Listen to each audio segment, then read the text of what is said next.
call me naive, but I was not expecting the level of disagreement with me over the past couple of hours on this question of whether Grenfell Tower, Grenfell Walk survivors should be given much more than just 12 months immigration amnesty, if indeed some of those people are not supposed to be here. Wow, I think the vast majority of callers this morning have clearly disagreed with me. I wonder whether I have any more luck with Errol in Woolwich. Errol, morning. I know. I'm going to agree with you, actually. I totally agree with you. Hallelujah. I think the majority of this country will agree with you. I think the overwhelming majority. I think some of those people, and a lot of people who are phoning in, who are totally lacking in any humane feelings, and I would say that they're actually acting humane. These are exceptional circumstances. These people victims have gone through horrible, horrific things, and therefore exceptional rules should apply under exceptional circumstances. And that's it. I'm not actually calling for mass amnesties, although it's not such a controversial thought, because Boris Johnson and Ken Livingstone both put their names to a campaign calling for a mass amnesty for people back in 2008 during the mayoral elections. Absolutely, and this is where a lot of people are jumping on the band, using it.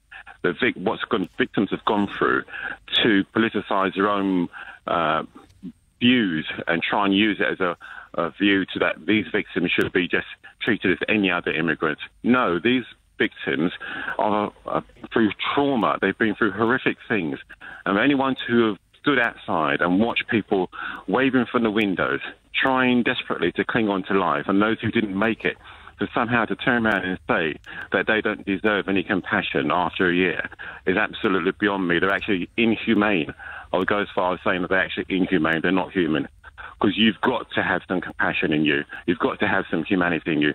When you've seen that, not only that, children have been burnt alive in that building, and the families of those children should be allowed compassion and say, under these exceptional circumstances, you're allowed to stay. Errol, thank you so much for what I would say are those words of wisdom. William has tweeted to say these illegals, as he calls them, broke the law, remember, and should be deported immediately. Let them rebuild their lives in their own countries. I mean, just what gets you up in the morning and inspires you over the next 12, 15, 16 hours of your day when you're capable of those sorts of thoughts? Why? Why would you think like that? I fully encourage you to share your views with me, and I'm glad that you're tweeting and texting. I'm glad you're calling me. I think it's good. I think it's part of our democratic process. I love hosting this show on LBC. But how are you capable of these thoughts? I don't get it.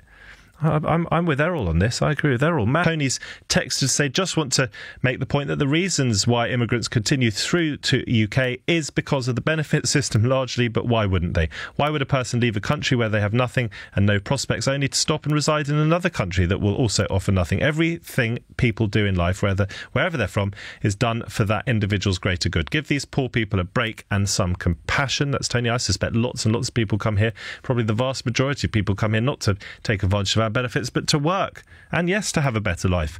L on Twitter says survivors need full help. Dishonest landlords, so-called, who let illegally need criminal and tax investigation, fine, jail, deport if valid.